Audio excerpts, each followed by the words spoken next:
Hoi there, it's Skyward Shield. Welcome to a new Smite video. Today we're going over the patch notes for 3.16 Fatal Awakening. I have very mixed feelings about this patch. And today we have another Japanese god, about time, but man, why did it have to be a hunter? We have an ADC because we can't have enough of those. Although, I'm going to go down and read something before we get to this, because I have a revelation. First, we're going to skip all this for now and talk about one god. A god change to Hou-Yi.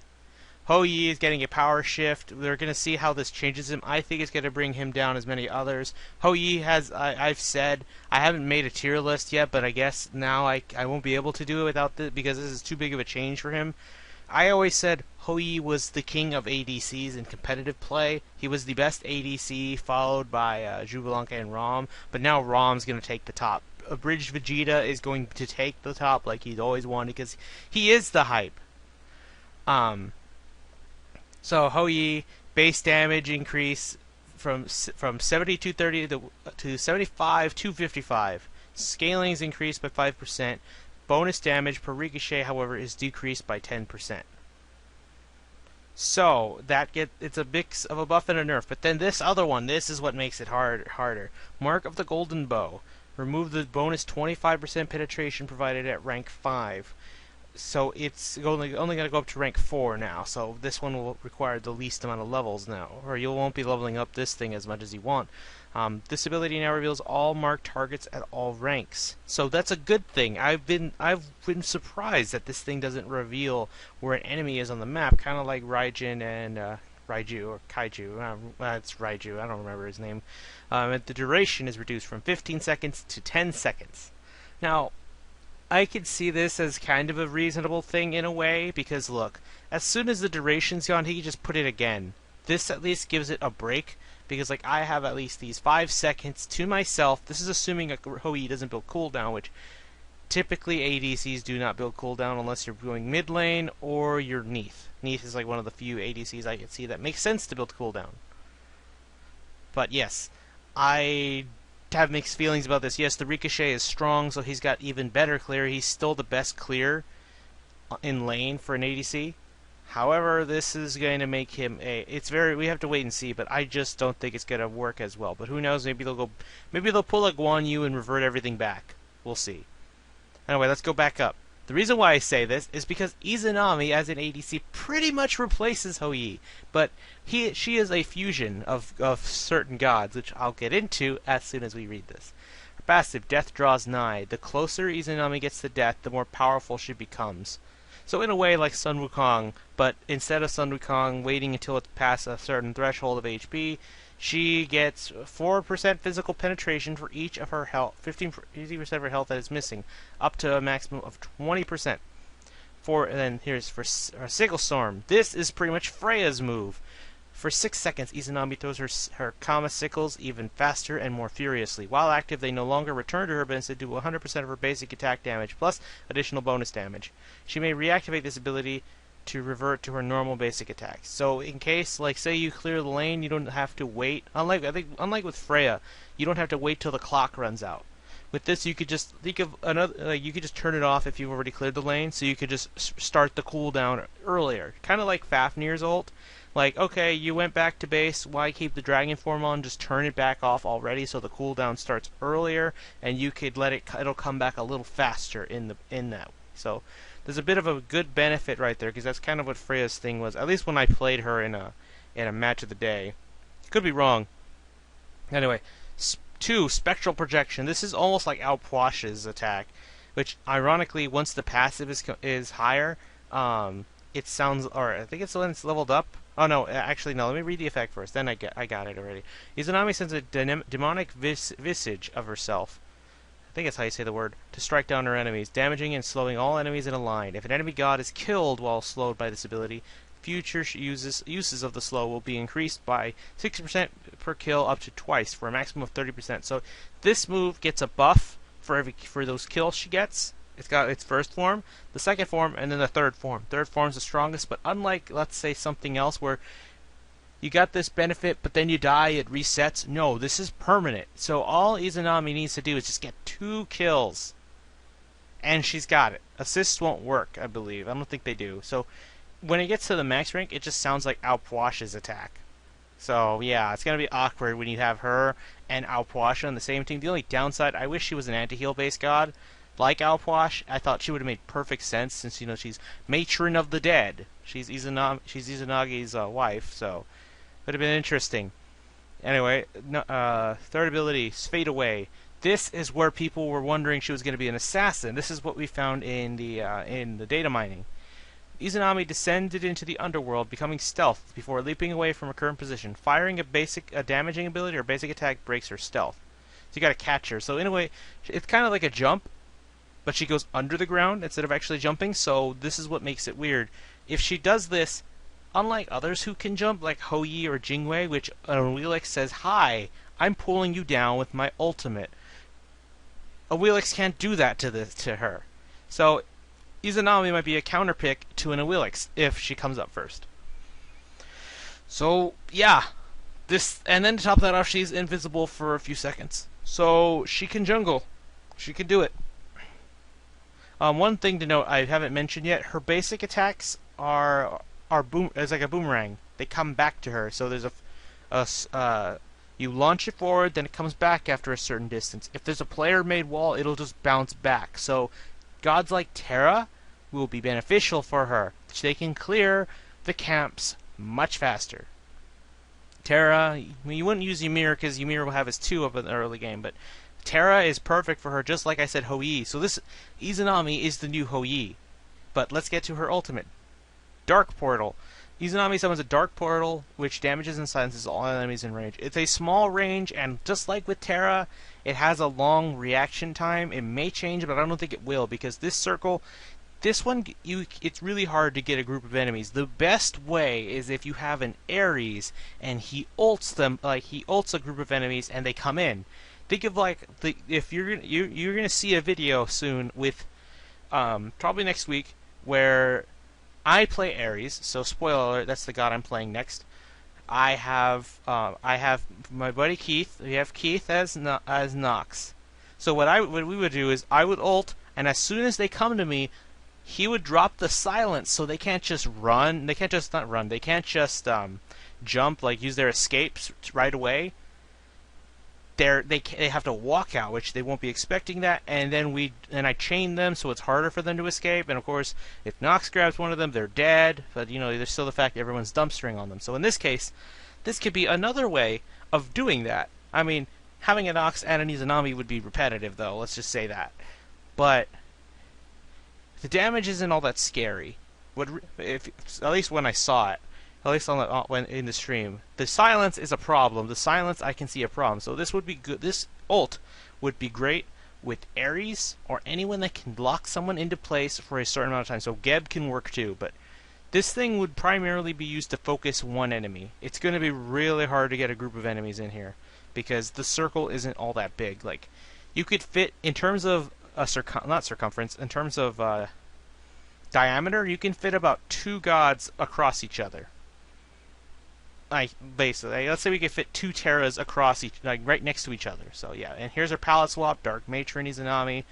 And anyway, now we have a tier 3 skin for Fafnir, which I'm surprised no tier 3 Susano hasn't come out yet. You'd think he'd be first. This is a really cool skin, and I love it, but this is the final reward for the fantasy ticket. So if you haven't got it now, you may want to get on that now because you only got a few months to get all the way up to whatever number he has. Anyway, let's hear his voice back. Ah, another day, another triumph. Next, Oktoberfest Nual, which I will get to that in a minute, and then we'll hear Bun Bun Nox. Der Bierkeg is dry und a new one must be tapped. Down here in the south, our ladies are belles, raised on sweet tea and warm summer nights.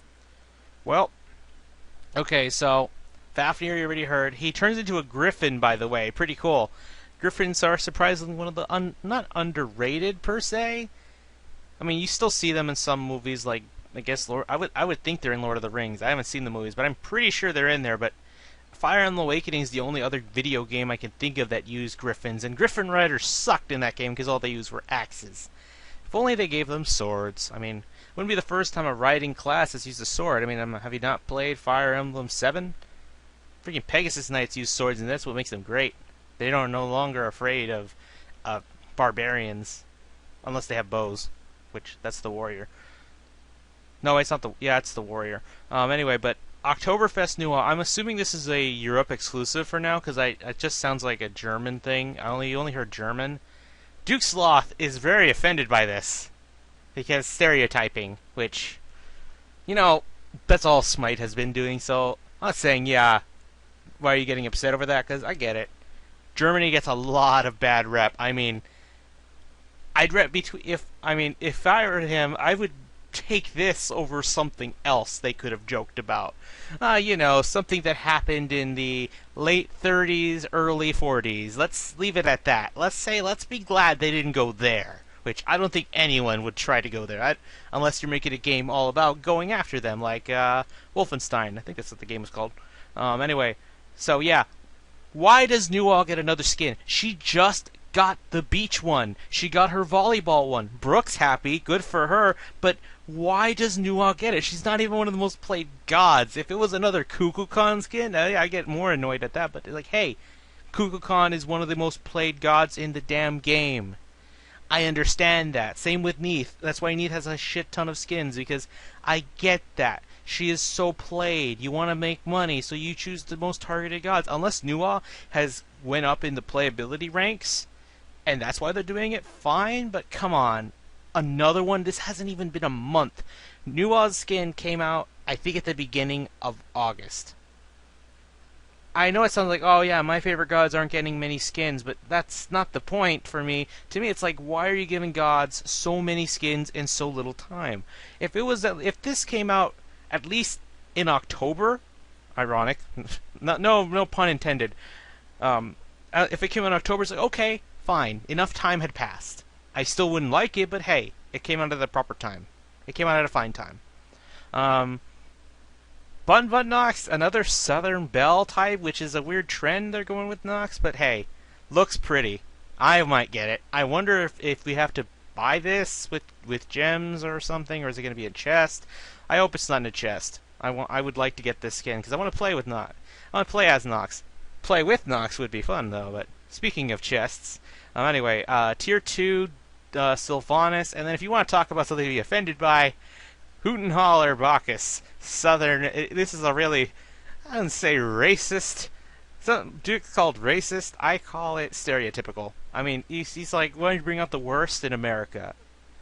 Well, this one can be. I mean, the only problem with this, it doesn't have a gun. Like, why didn't you give him a gun? I mean, it won't shoot anything, but hey, just swing around a rifle, just for the hell of it. But if you really, I'm like, don't worry, guys, or Duke.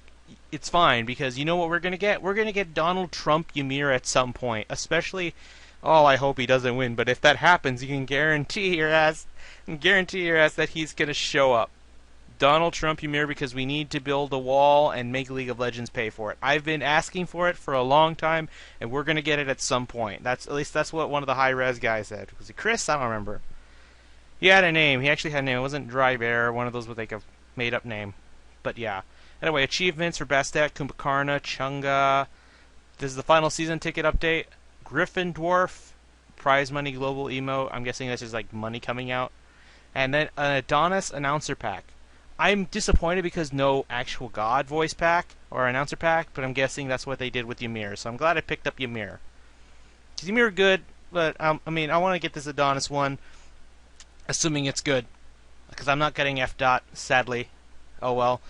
However, they did mention at the end of this that we're going to be getting a Greek warrior. I think Greek warrior. So if I had to guess, it's probably Achilles. But yeah, just remember that. Ranked. This is important. This is one of those few miscellaneous stuff that I usually don't talk about. After this patch, if you play competitive Rank Conquest, you should get on playing Rank Conquest with your party of 3. because you won't be able to do that. You can dual queue, you can go with two people, with one other person, but you can't trio queue. You can't go with as a group of 3. They're taking it out because they're reasoning, because, you know, there are other big issues in Rank Conquest. I mean, I've not just heard Duke complain about it, I've heard some other people complain about it, and it's like, oh yeah, oh what's that? We have issues with our servers and picking good players that fit the ranks. So if I'm a gold, I'm a gold 3, I shouldn't be queuing up with bronze 2s and silver 1s. I should be queuing up with either highest rank silver, which, you know, they're trying to break into gold, or people in gold. And maybe the worst thing, but not the worst, is the one beyond that, which I think is diamond. Diamond's after gold. I don't remember the rank system, so yeah. Like I said, I don't play ranked, but I believe that's what it goes: bronze, silver, diamond, or no, bronze, silver, gold, diamond, and grandmaster, I think. I don't remember. So yeah, it's like, okay, fine, that's bad. Like, that's fair. That's a fair range. But no, that's like, oh, let's not worry about that. We need to prevent friends from queuing up with each other, because we can't have teamwork. We cannot have. We want, in a game that's all about teamwork, friends who are like, yeah, let's work together because we know each other well. We have good synergy. You can't queue up with each other now. Okay, VVA, VVA, Smite. VVGG, good game, Hi Rez. This is what I can see why Duke Sloth is so pissed off about and some other competitive players, because this is stupid. This doesn't make any sense. And they're saying, we might do this to Joust too, which, that kills the whole point of Joust. Joust is a 3v3. Why would you do that? So, yes. Anyway, one other miscellaneous thing that was worth pointing out, because I believe Christy pointed out in one of the videos she was in, the arena one, maybe it wasn't, or if it was outside of that, there are some times where when you try to open up the inventory and buy a 500 gold pot, a power pot, it will not let you buy it even after you're past level 10, or it will say you can get it before you're level 10, which is a weird thing. She couldn't actually get it though, but yeah, that was a weird. I'm glad they're fixing that, because that was stupid. Relics, Phantom getting a buff, cooldown reduced, or increased cooldown from 140 to 180. However, there's a catch. This will affect allies within 35 units from you. So one person needs to get it, and you better hope to God they get trapped in the cage with you. Because now Odin will have a bit of trouble. Yes, the cooldown is increased, so it's going to be a problem. I thought it got reduced. Duke Sloth said it got reduced. He was wrong. But, oh well. So it's fine. This is a trade-off. Now, one person or two people at best can get Phantom, because if they get trapped with you, or hell, they could be outside the cage. And it's like, hey, come to me, I will get you out of here, I am your get-out-of-jail-free card. So this will be good to pick up. Phantom is still a pickup item if there's an Odin. Item changes. These items got buffed. I have no qualms with them. Divine Ruin, increased power 50 to 65. That's okay, because yes, it's a okay item for what it does, anti-heal, but at the same time, it's pretty garbage otherwise. You're hindering yourself just to stop an Aphrodite a little bit. Anyway, Magi's Blessing, reduced cost 2350 to 2150, 200 gold reduced. That's still okay. However, I think this item needs a little bit of a buff, not the passive, I just mean the stats. 15 physical magical protections is not good enough. I will take 20 to 25 personally. Pythagorean's Peace, this one's get like a trade-off. Reduced magical power from 70 to 60, so it's a little weaker. However, reduced cost 2600 to 2400, thank God, because I don't always build this item, but when I do, it's always beyond my reach. Not a reference to the meme, by the way. That's a classic. The passive aura magical power is increased from 20 to 30, so allies around you get stronger. So if you have a magical base team, like say you have a Guardian, like an Ao Kuang, or a magical based ADC, or of course a mid laner that's actually a mage, because ADCs are in mid lane now, and I hate that. Passive aura magical lifesteal is now increased from 10 to 15, so essentially Freya got a buff, because this is a core item on most Freyas. Spectral armor, getting a cost reduction. I don't know much about this armor, but that should speak a lot about what the problem with this. Nobody gets it. I don't see this thing at all. I think the only time I've seen this was back when I was a noob in Smite and seeing other people build it. Because breastplate is much better and height of the enemy line is much better too. Because, I mean, if you're 1v1, hide on the enemy line is good, especially against ADCs. Because you can make them kill each other, or kill themselves. Witchblade, getting a buff. This thing might get picked up more, especially Ares. Ares is the one that's best with this because of his passive. So, increased protections, 45 to 60. I wish they gave it more movement speed. Or, no, I wish they actually gave you movement speed with this thing. Just, I don't care. Just a little bit would be nice, but okay. Whatever. Next, Arachne, fixed spiders that are not showing their mastery color. Okay. Erlang Shen getting a nerf. Cooldown reduced, or cooldown increased from 12 to 16 seconds. Okay, he can't spam this thing. However, he's going to get a cooldown item, so it might not make too much of a difference. It only affects the early game. So unless he's rushing Breastplate of Valor or Genji's Guard or Jotun's Wrath, yeah, this thing will only be a problem early game. After that, it doesn't really matter. Fafnir, another nerf. Why are you nerfing him? Duke saying, what's wrong? If you think that this is bad, you're an idiot. Oh, Duke, you don't understand. We needed Guardians to be great because ADCs are the most broken thing. I mean, just look at Izanami.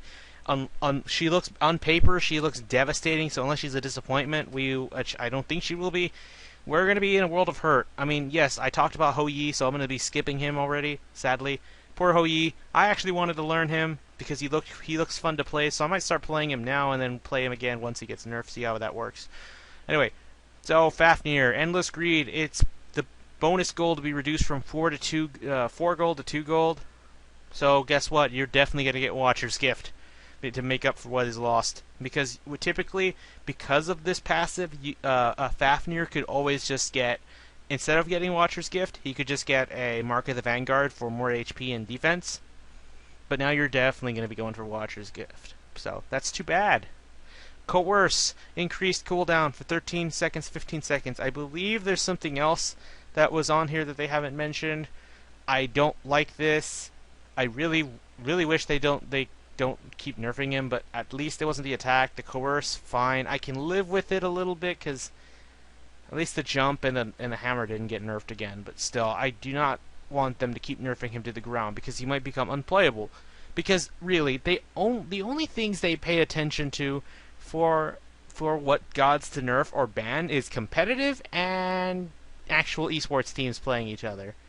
You would think, after Sun Wukong had an impressive performance at Epsilon, that one match we went 9-0 against a Raven, oh, let's nerf him to the ground again because he's too powerful. No. Thank God they didn't. If they did, I would be very upset. And I would give Hi Rez a piece of my mind. Because he needs a buff. He doesn't get one in this patch, spoiler alert. We already talked Toei, Kali, Odin getting some fixes, Sylvanas getting a buff. Now Grover is not going to be only in Paladins, he's coming back to Smite with Sylvanas. Speaking of, I didn't mention the other skin. The Sylvanas skin was, I think, a tier 2. But anyway, so along with the skin, he's getting the buff. Verdant Growth, increased damage from 80 to 160, 80 to 240. That's pretty devastating.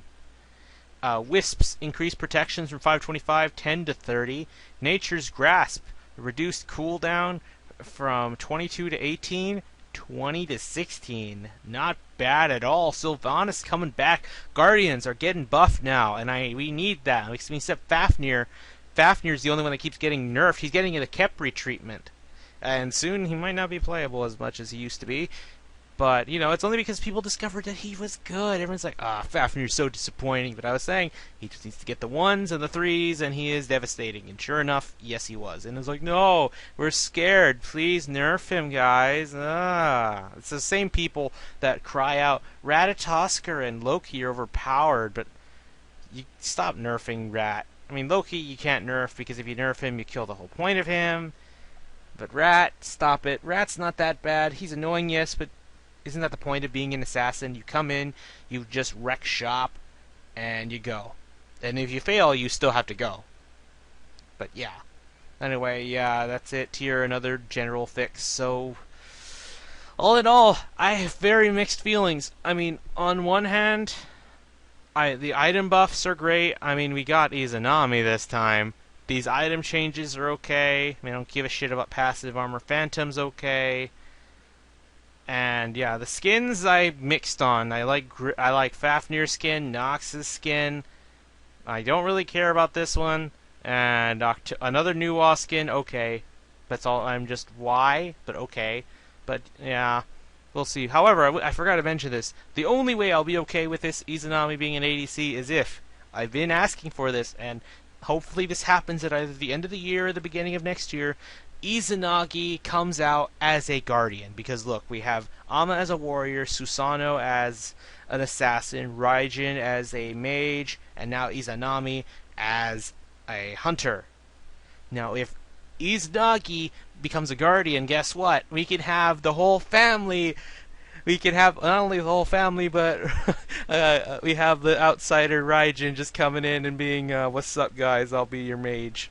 And yeah, you got Susanoo jungle, Ama solo, Raijin mid, and Izanami Izanagi duo. The couple will be back together and fighting side by side. I mean, he doesn't he want to see his maggots-filled wife? I mean, have you not played? Like, if you want to know more about Izanagi a little bit, or have fun playing with him a little bit, and get an idea of how I want him to be built, go play Persona 4. Just go play Persona 4. I mean, Amaterasu and Susanoo are already there, so you're gonna see a couple familiar faces. Anyway, I think that'll do it for this video. So yeah, have any comments, feel free to put them in the comments below. Tell me what you think of this patch. I am eager to see if people agree or disagree. We shall see. But yes, this was okay. Mixed bag. Very mixed bag. 7.8 out of 10. Too much ADCs. But yeah, I will see you guys in another video.